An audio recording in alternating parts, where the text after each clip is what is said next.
And welcome back to hope and a little autism. मेरा नाम अंजलि है और मैं एक ऑटिज्म मॉम हूँ। और आज मैं डिस्कस करने वाली हूँ स्कूल रेडीनेस। यानी कि अगर आपका बच्चा स्पेशल नीड है तो कब पता चलेगा कि वो स्कूल जाने के लिए एक्चुअली रेडी है। स्कूल से यहाँ मेरा मतलब मेन स्ट्रीम स्कूल है। तो इसके लिए कुछ प्री रिक्विजिट स्किल्स हैं, कुछ पॉइंटर्स हैं जो आपके बच्चे में होने चाहिए बिफ़ोर आप उसको एक मेन स्ट्रीम स्कूल में डालें। तो वो पॉइंटर्स क्या क्या हैं आज मैं उसी पे बात करूँगी। कई बारी हम ये चीज़ें नहीं सोचते और जस्ट बच्चे को डाल देते हैं स्कूल में। मैंने भी ऐसा किया था और हमारा एक्सपीरियंस बहुत ख़राब था इनिशियली।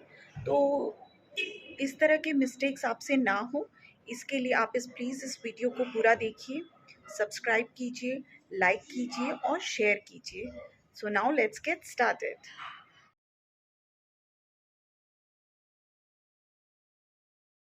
सबसे पहला पॉइंट है इमोशनल रेगुलेशन। यानी कि जैसे बच्चा 3 या 4 साल का होता है, हम उसे स्कूल में डालना चाहते हैं, लेकिन कई बारी बच्चे की बायोलॉजिकल एज और उसकी मेंटल एज एक जैसी नहीं होती। यानी कि ज़रूरी नहीं है कि अगर आपका बच्चा 3 या 4 साल का है तो उस वो इमोशनली या मेंटली भी उस एज का है। तो आपको ये एसेस करना है कि आपका बच्चा इमोशनली रेगुलेटेड है आपसे दूर रहने के लिए, भले ही वो 2 या 3 घंटे के लिए हो।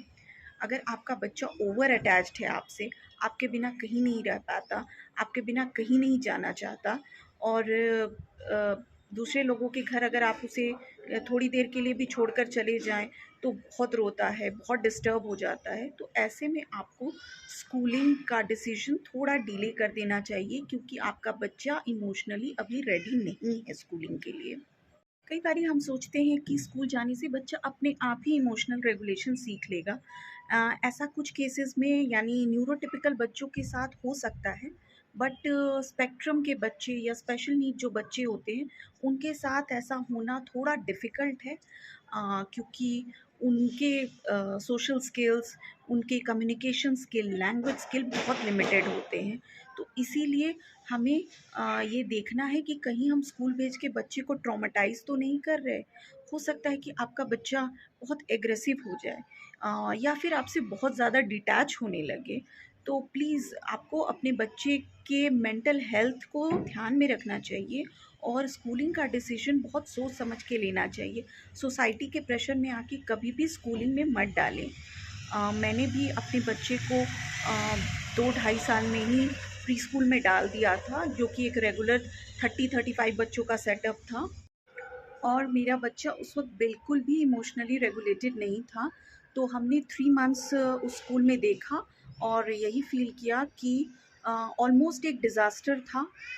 ना मेरे बच्चे ने वहाँ कुछ लर्न किया, ना उसने कोई इमोशनल रेगुलेशन सीखा, ना उसकी कोई फ्रेंडशिप डेवलप हुई, ना उसने किसी भी तरह की कोई लर्निंग की, क्योंकि वो उस वक़्त लर्निंग के लिए रेडी ही नहीं था। तो उम ये बिल्कुल ही बेकार डिसीजन था जो हमने लिया था।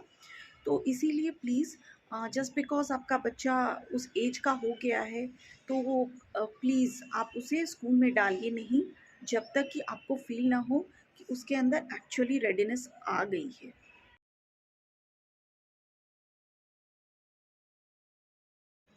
दूसरी स्किल है कम्युनिकेशन स्किल्स, यानी कि आपके बच्चे का कम्युनिकेशन कितना डेवलप्ड है। यानी कि जब आप उसे स्कूल में भेजें और उसे भूख लगे तो क्या वो खाने को मांग सकता है? अगर उसे टॉयलेट जाना हो तो क्या वो अपनी टीचर को या किसी दूसरे को ये एक्सप्लेन कर सकता है कि उसे टॉयलेट जाने की ज़रूरत है? यहाँ कम्युनिकेशन से मेरा मतलब सिर्फ स्पीच नहीं है। अगर आपका बच्चा वर्बल नहीं भी है तो भी क्या वो टेक्स्ट बुक या फिर किसी ऐप के ज़रिए से अपनी टीचर को ये समझा सकेगा कि उसकी बेसिक नीड्स क्या हैं, उसे कब क्या चाहिए। अगर ऐसा नहीं हो पा रहा तो मेरा सजेशन है कि आप प्लीज़ पहले बच्चे की कम्युनिकेशन पे काम कीजिए और उसके बाद उसे स्कूल में भेजने का डिसीजन लीजिए। कई बारी लोग सोचते हैं कि स्कूल में जाने से बच्चा अपने आप बात करने लगता है, बट ऐसा हमेशा नहीं होता है, स्पेशली स्पेक्ट्रम के बच्चों में तो बिल्कुल नहीं होता है। इसके बाद नंबर आता है instruction taking in a group, यानी कि बच्चा आपका एक ग्रुप सेटिंग में कैसा बिहेव करता है। हम सभी जानते हैं कि एक मेन स्ट्रीम क्लास में 30 टू 35 स्टूडेंट्स होते हैं, जिन पर एक टीचर होता है और साथ में एक सपोर्टिंग टीचर होता है। इससे ज़्यादा टीचर्स की स्ट्रेंथ नहीं होती। तो ऐसे में टीचर्स का एक एक बच्चे को स्पेसिफिकली गाइड करना या उन्हें इंस्ट्रक्शन देना बहुत डिफ़िकल्ट हो जाता है, और अगर हम ऐसी कोई एक्सपेक्टेशन स्कूल से रख रहे हैं तो हम गलत कर रहे हैं और हमें डिसअपॉइंटमेंट ही मिलने वाली है। तो ऐसे में हमें ये देखना चाहिए कि अ, अगर टीचर क्लास में कहे कि सारे बच्चे अपने नोटबुक निकालें या सारे बच्चे अपना लंच बॉक्स निकालें, तो क्या आपका बच्चा ग्रुप में इंस्ट्रक्शन सुनकर वो चीज़ कर पाता है? क्योंकि ऑटिज़्म के ज़्यादातर बच्चे वन टू वन टीचिंग में ज़्यादा अच्छा परफॉर्म करते हैं बजाय ग्रुप सेटिंग।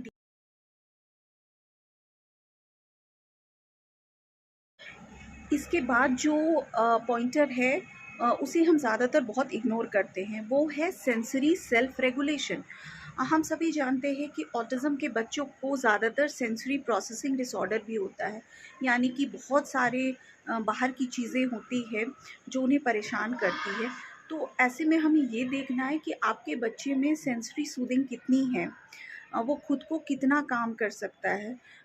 एक क्लासरूम जो है वो बहुत नॉइज़ी हो सकता है, कई बारी टीचर्स भी लाउड हो सकते हैं, या फिर बच्चों में पुशिंग पुलिंग, बहुत रफ़ प्लेइंग भी हो सकती है।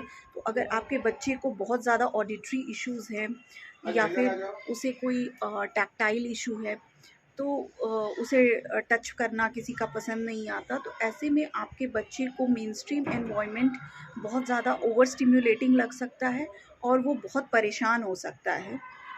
तो तो आपको चाहिए कि स्कूलिंग स्टार्ट करने से पहले आप अपने ओटी से हेल्प लें और बच्चे को सेल्फ सूदिंग स्किल्स सिखाएं, ताकि वो ऐसी सिचुएशन में अपने आप को काम कर सके। आप उसके टीचर से भी बात करें और बताएं कि क्या क्या टेक्निक है जो वो क्लास में अप्लाई कर सकते हैं, जिससे आपका बच्चा काम रहेगा। तो इसके लिए भी ज़रूरी है कि स्कूल को हमेशा आप अपने बच्चे की कंडीशन के बारे में इन्फॉर्म करें। अगर आप सोच रहे हैं कि उन्हें बिना बताए किसी तरह आप उसका एडमिशन करा देंगे, तो आपको याद रखना चाहिए कि आपका एम एडमिशन कराना नहीं होना चाहिए, बल्कि बच्चे की ओवरऑल ग्रोथ और डेवलपमेंट और लर्निंग होना चाहिए। तो अगर एडमिशन कराने के बाद भी ये सारी चीज़ें नहीं हो रही हैं, तो फिर आपके एडमिशन कराने का तो पर्पस ही डिफीट हो जाता है।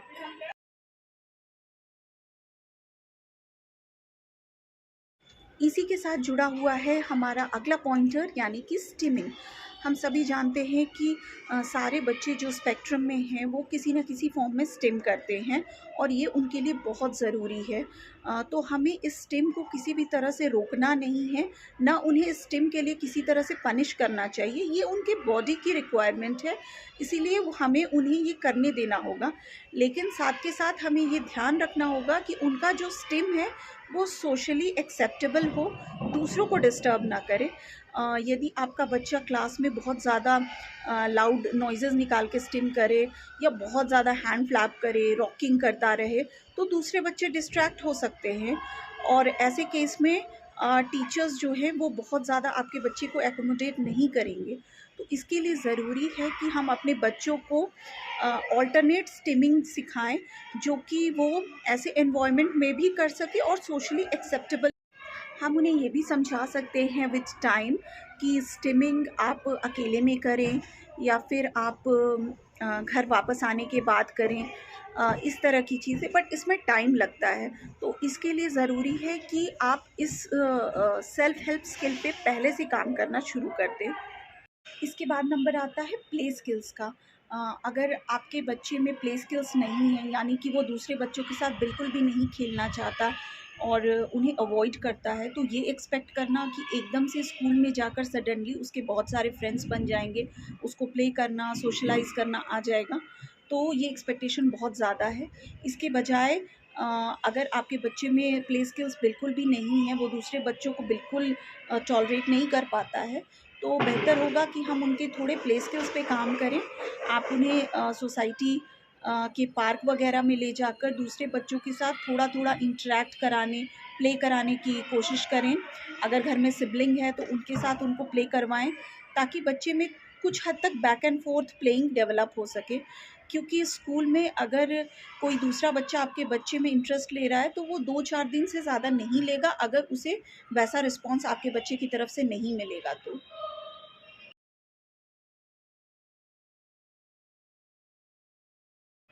इसके बाद नंबर आता है फाइन मोटर स्किल्स और ग्रॉस मोटर स्किल्स का।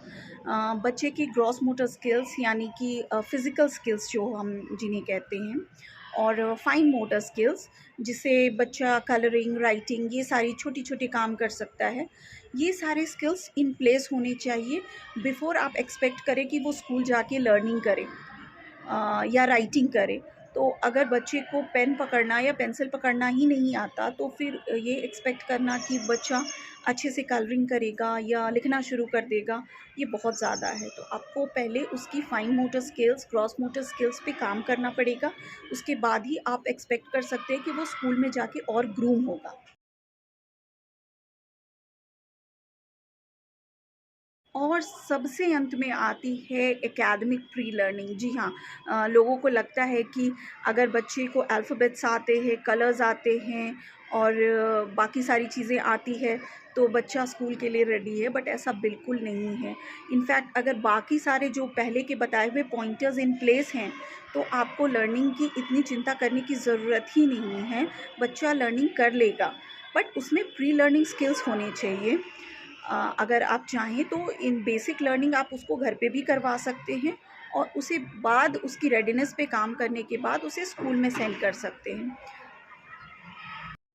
बहुत बारी हम सोचते हैं कि अगर हम एक शैडो टीचर के साथ बच्चे को स्कूल भेज दें, तो हमें बाकी स्किल्स पे काम करने की ज़रूरत नहीं है, शैडो टीचर उसकी हेल्प कर देगा। लेकिन हमें ध्यान रखना चाहिए कि शैडो टीचर सिर्फ उसकी एकेडमिक लर्निंग में उसकी मदद करेगा। बाकी उसकी ओवरऑल पर्सनैलिटी डेवलपमेंट, उसके कम्युनिकेशन, उसके सोशलाइजेशन, उसके टॉयलेट ट्रेनिंग, इन सब चीज़ों पे काम करना शैडो टीचर का काम नहीं है, और वो मोस्टली नहीं करेंगे। तो इसीलिए ज़रूरी है कि आप अपने बच्चे को स्कूल भेजने से पहले इन सारी स्किल्स पे उसके थेरेपिस्ट के साथ मिलके घर पे एफ़र्ट्स लगा के काम कर लें, और उसके बाद उसे एक मेन स्ट्रीम स्कूल में भेजें।